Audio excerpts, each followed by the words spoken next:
really interesting presentations, and I want to give time for folk to have the usual Q&A at the end. So we're going to start. I can see Giannina on the call. Hi, Giannina. So we'll come straight to you to tell us about the booking of pre-analytical laboratory processing and shipping. Thank you. Thank you. So I'm new to using this kind of tools. So if anybody help me understand how can I use this if I have access to it? Hi, I'm sharing your slides for you. So just let me know next slide and I'll move on. All right. So yes, you can. We can go to the next slide. So the biggest problem started when I started my work at CRF in Bexley Wing, where we needed to receive all the biological samples requested for clinical trials that needed processing, storing, and shipping from our lab to central labs or other universities. Because there wasn't a team before us, we didn't have a fair line of communication with all the teams that needed our support, and that conducted to a poor planning of the activities. We didn't know what to expect every day, so we didn't know if we had enough staff for it, or it would have been we would have been prepared for everything. There was no workflow in organizing the processing and then the shipping of samples, and we needed to use better our resources instead of printing, reprinting, sending emails over emails, and waiting for things to be solved. So we did some work on that. It took a couple of months. Next slide, please. You need to click. It has some. We observed. We did some Gemba walks, because looking around you every day is very important. You noticed how people work, what they do, people. And in the lab, my colleagues helped me create a list of type of errors that usually happen in processing. And we realized that in the pre-analytical phase, we have about 23%. You can click again. On the error are due to the lack of bookings. Not knowing what you expect means you don't know what to prepare for. So what we did, based on these numbers, we realized that it's a big issue. We created a draft of booking appointments with us, and we trialed it with 2 teams, large enough so they can have usage of it, and for long enough so they can give us a good feedback about it. And they told us what was good and what wasn't, and we discussed in our team, and we came up with this solution. Next slide. It's a simple spreadsheet that has a part for booking, for processing, and another one for shipping. So everybody inserts on a SharePoint documents. There are no personal information about patients in here, so we didn't incur into data governance. So they booked what they needed from us. We were aware of it. We became aware of what is going on. We could prepare all the documents, and the staff was prepared for what is going on in the next day, the next week, and so forth. And we were able to deliver a better service. We were able to deal with the people, how many people we need to cover that service with high quality. So we didn't have any need of the emails, because being a live document, everybody can see at every moment what is going on and how to get ready for it. Even instant things. Somebody came up with a late booking. I forgot to, or the patient came for a visit impromptu, and everything was better communicate. And we didn't have to check emails. We reduced at 0 emails for bookings. No more emails for booking, because everybody said 100% positive feedback for it, said that it's the best way to communicate. You don't need to wait, you don't need to call, you don't need to come. You just right there. Somebody is watching the document and is ready to make the changes and to receive the changes live. Next, please. So these are going to be, you need to click more times. So we reduced the time for booking. We reduced the time that our staff needed to complete the booking and to acknowledge the bookings. We offered a tool for the teams to check on what they have done. If there are queries from the central labs, if they need to answer, they could find and they can go back, or they can see if there needs to change. And that helped us to provide a better service. And we also increased the people trust in Microsoft Office. So now they are not afraid. They come to us and they ask us if we can help to do something else. And all of this was possible because the nurses agreed to help me.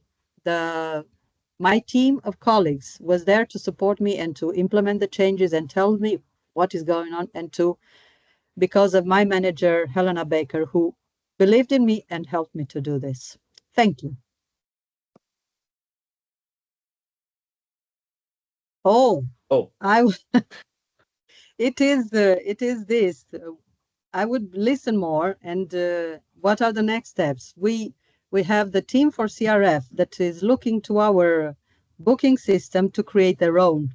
So we will try to help them do that. And that is definitely all. Thank you. Okay, thank you, Giannina. That's really great to see, and just love the kind of the method application and the logic of the approach, and really strong, measurable outcomes with the simplicity of the solution. So well done, really great. Thank you very much for that. Thank you. I'm sure there'll be questions and comments, but we will move on and do our presentations first. So Amanda, can we come to you, please? Hi, everyone. Hi. My name is Amanda DeWitt, and my project was on Ward J19. It was decluttering and reorganizing shared spaces. Next slide. Our main problem and challenge, so to give some context, J19, it's an elderly admissions ward within the SIM CSU.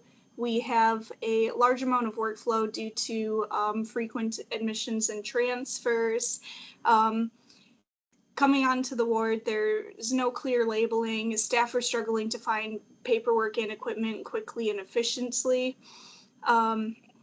So the ward was cluttered and had limited organization. Paperwork is in multiple different places. There wasn't a central place, so it made it difficult to find equipment and documentation. And there was often a lot of duplication of ordering because staff were thinking that things weren't there that actually were. Next slide. So the ambition was to reorganize the entire ward. We started small with this project, so we started with our doctor's office. So we were working within our MDT room to reorganize and label the paperwork there first. We also added in a safety huddle board for efficiency and safety huddles, and a production board as well. So really just getting a centralized space that everyone's sharing information and learning, and upping that organization as well. When doing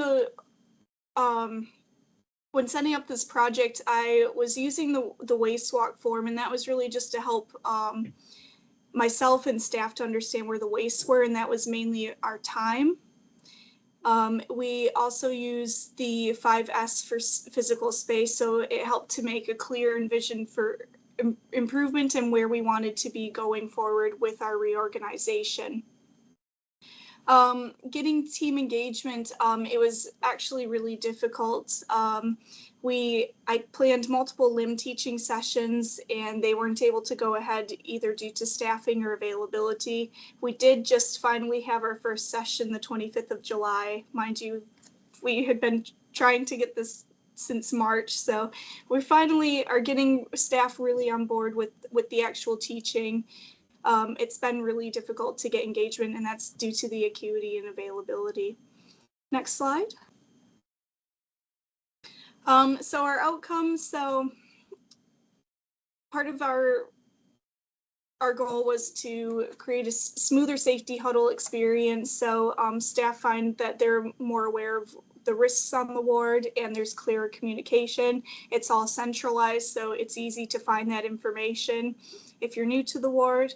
We also have an improved workflow and staff have been spending less time finding equipment and paperwork. Everything's centralized and standardized. They do report more satisfaction in being able to find documentation. I've had direct quotes saying, you know, now that everything is labeled, it feels less stressful on the ward. My ward clerk said that they feel that we're going to save money because we won't order things that we can't find. So lots of positivity. And in the 5S levels of achievement, we have gone from a level 1 to a level 3. So we do have that continued level of improvement with the reorganization. Next slide. What went well is we did have some good engagement from several key staff, and that really helped to embed our safety huddle, keep the organization. The medical team were really part of the huge input for organizing as well. So it was really helpful to have different specialties all in and what everyone wants. So everything's better optimized for everyone to use in a key ward environment. Next slide.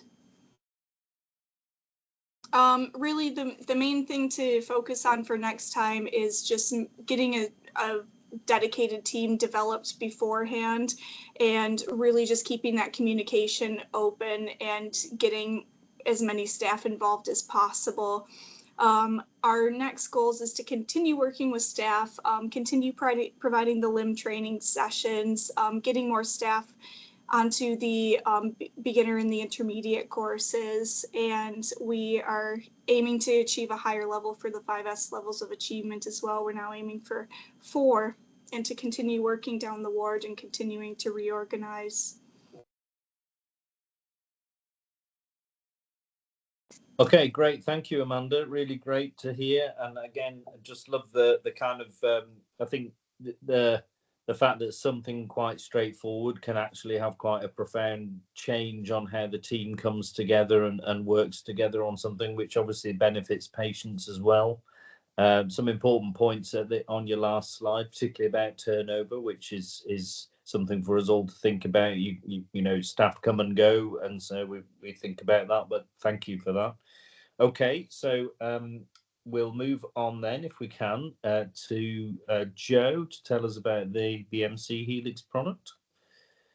Thank you. Good afternoon, everyone. My name is Joe Merrills. I'm the BMC Helix product owner. You might know Helix better as the IT service desk portal, and I sit within the service delivery team in DIT. So our aim was to reduce the burden on our IT service desk and along doing so, reduce time to resolve tickets for users. Next slide, thank you. So what the main challenge then, our service desk receive over 1,500 tickets a week. That's from a variety of sources, from telephone calls, external emails, and then also our IT portal. Within that group of portal tickets, we found that 46% of all tickets coming through the portal come through this one template called Other Service Request/Incident. So that was kind of a key identified area of waste for us, because if stuff is coming through that template, it still requires service desk to review and triage, and in a lot of cases, the tickets coming through there then have to be referred on to another team to resolve.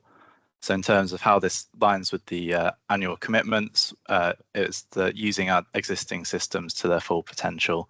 So we've got a lot of templates on the portal, but it's not exhaustive of all the things that DIT can offer. So that's where we want to build on. Next slide, please.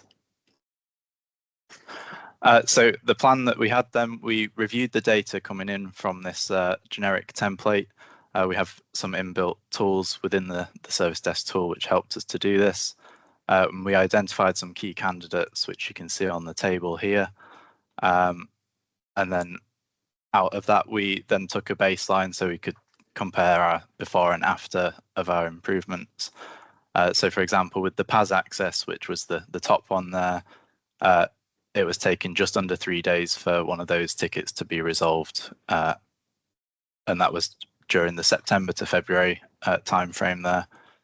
So what we did after that, we made the relevant changes, whether that's building new templates for the portal or just amending existing ones.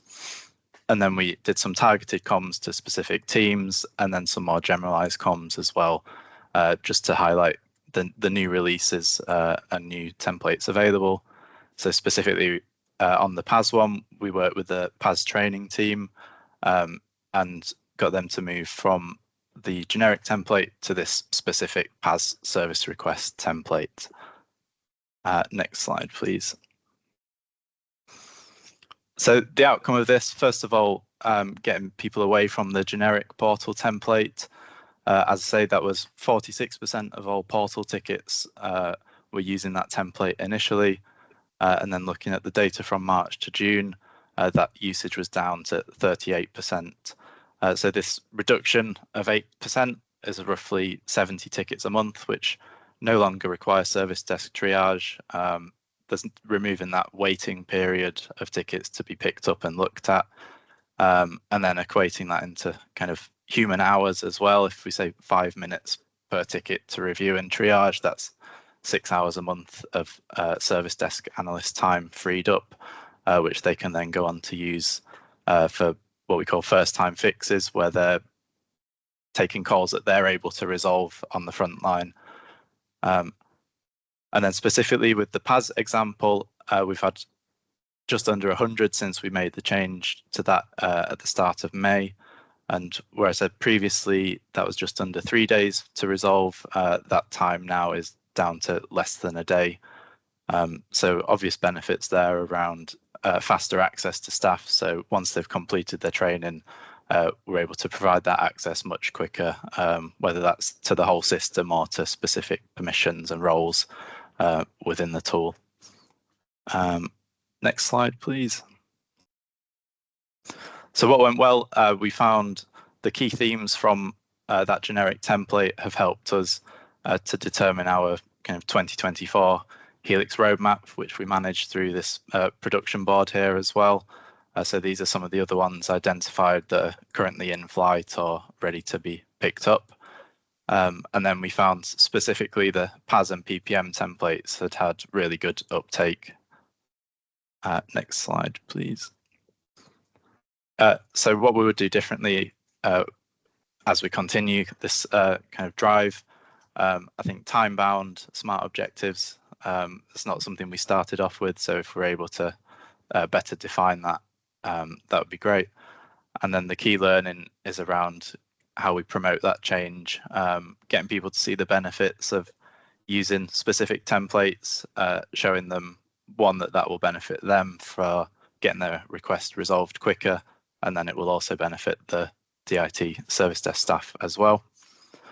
So going forward, we'll be keeping promoting any new releases. We're working with the comms team to keep driving this message. We've got a page on the intranet which we can include our new releases on. And then we're also looking at a rebrand of the portal homepage. So we want to focus around the search functionality, getting people to use that as their first port of call rather than going back to a template that they know will eventually get their ticket resolved. If we're searching, we've got keywords for specific templates. So that's the goal there.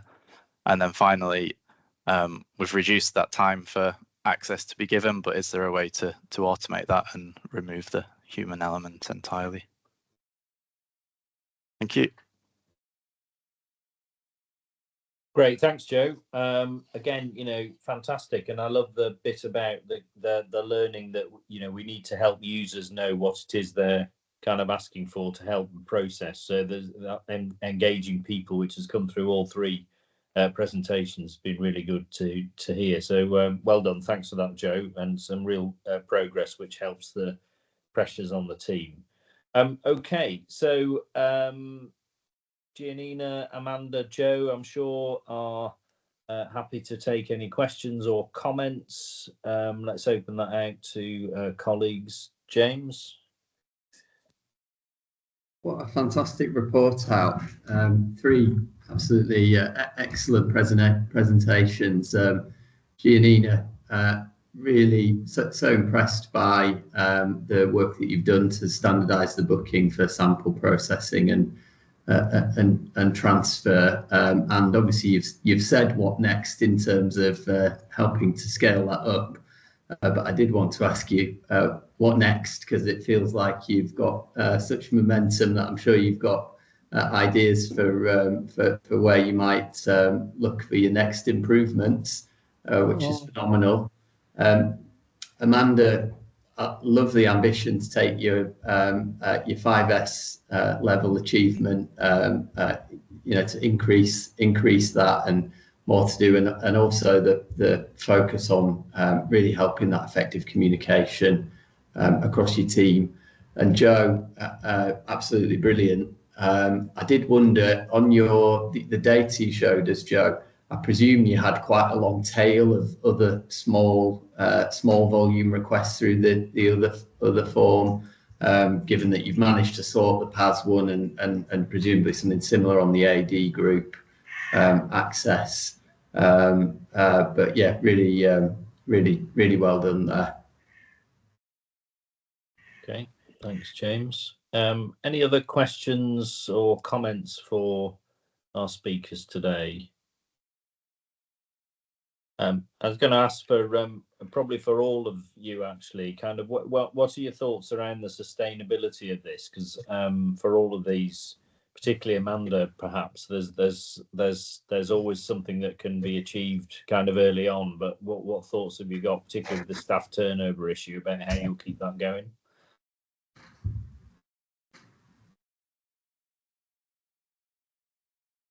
Yeah, so speaking on behalf of J19, I'm also part of the constant changing, just because I'm currently in a secondment covering someone's maternity leave. So obviously, I'm trying to keep everything going and optimized, really trying to change the culture and get everyone doing their part and trying to keep that momentum and keep that going.